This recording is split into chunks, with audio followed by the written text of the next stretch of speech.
வெற்றிவேல் வீரவேல். இப்போ நான் பேச போகிறது மனதின் மயக்கம். மனதின் மயக்கம்னா என்ன? நம்ம மனது அப்படியே மயங்கிடும், அப்படியே எதுக்கு பார்த்தாலும் மயங்கிடும்.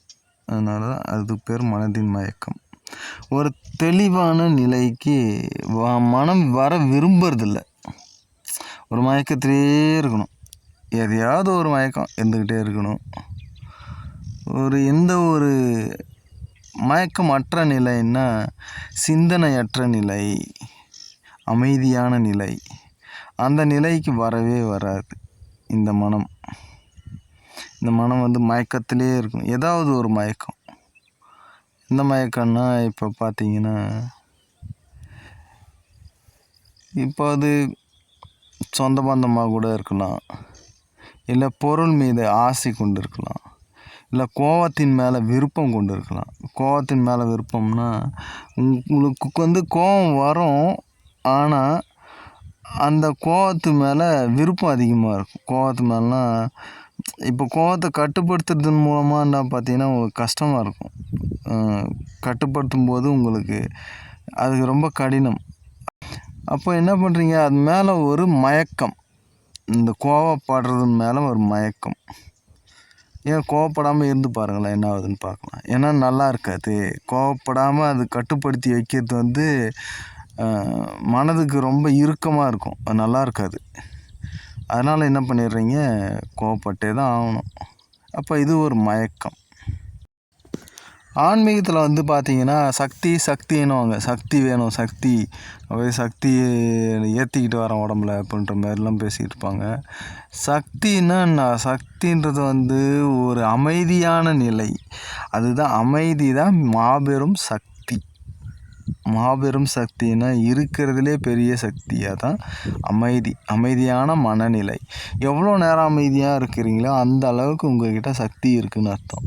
ஏன்னா உங்களை சுற்றி இருக்கிற எல்லாமே உங்களை கொடுமை பண்ணி, இல்லை உங்களுக்கு சந்தோஷத்தை கொடுத்து, உங்களுக்கு மகிழ்ச்சியை கொடுத்து, உங்களுக்கு எதையாவது ஒன்று பண்ணி உங்களை தொந்தரவு செஞ்சுக்கிட்டே இருக்கணும். நீங்கள் அமைதியாக இருக்கக்கூடாதுன்ற ஒரே காரணத்துக்காக உயிரினங்கள் எல்லாமே படைக்கப்பட்டிருக்கு. அதையும் தாண்டி நீங்கள் அமைதியாக இருக்கீங்கன்னா நீங்கள் எவ்வளோ பெரிய பலசாலியாக இருப்பீங்க, எவ்வளோ பெரிய மனக்கட்டுக்கோப்பு அதிகமாக இருக்கும் உங்களுக்கு, இல்லையா? அப்போ இதையெல்லாம் தாண்டி, எல்லா தடைகளையும் தாண்டி அதுக்கப்புறம் அமைதியான மனநிலைக்கு வர்றது மிகப்பெரிய சக்தி.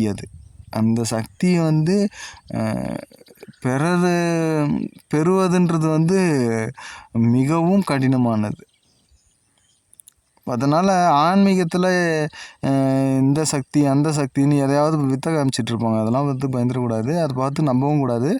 அது நம்பி நம்ம ஏமாறவும் கூடாது. ஓகே, சரியா?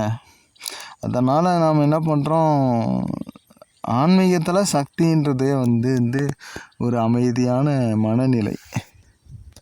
அந்த மனநிலையை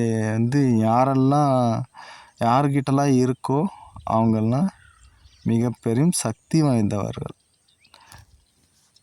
அப்புறம் நம்ம இது பண்ணுவாங்க, மனதை அவங்க என்ன மனசில் நினைக்கிறாங்க அப்படின்னு இவங்க கண்டுபிடிச்சிருவாங்க. ஒரு சிலர் கண்டுபிடிப்பாங்க, இவங்க என்ன மனசில் நினைக்கிறாங்க, அவங்க என்ன மனசில் அப்படியே சரியாக சொல்லுவாங்க. வேறு இதெல்லாம் தேவையில்லாத வேலை. அதெல்லாம் அவங்க என்ன நினைக்கிறாங்கன்றது அவங்களுது. எதுக்கு அதெல்லாம் தேவையில்லாது? நாம் எதுக்கு நம்ம நினச்சி நாம் தெரிஞ்சுக்கிட்டு நம்ம என்ன பண்ண போகிறோம்? அது நம்ம புரிஞ்சுக்கணும். முதல்ல தெரிஞ்சுக்கிட்டதால நமக்கு பிரச்சனை தான் வரும். அவங்க என்ன நினைக்கிறாங்க, இன்றைக்கி ஒன்று நினைப்பாங்க, நாளைக்கு வேறு ஒன்று நினைப்பாங்க, நாளான்னைக்கு வேறு ஒன்று நினைப்பாங்க. அதெல்லாம் நமக்கு தேவையா? இப்போ அந்த மனசில் நினைக்கிறது, நாம் அது தெரிஞ்சுக்கிறது, அப்புறம் தேவையில்லாத வேலையெல்லாம் பண்ணிக்கிட்டு இருக்கிறது, எனக்கு சக்தி கிடச்சிருச்சு, அதனால் நான் மற்றவங்க மனசில் நினைக்கிறதெல்லாம் கண்டுபிடிச்சி அப்புறம் என்ன பண்ண போகிறேன்னு தெரில அப்படின்ற நிலைமைக்கு தான் போகும். அதனால் மற்றவங்க மனசில் என்ன நினைக்கிறாங்கன்றது நமக்கு தேவையே கிடையாது.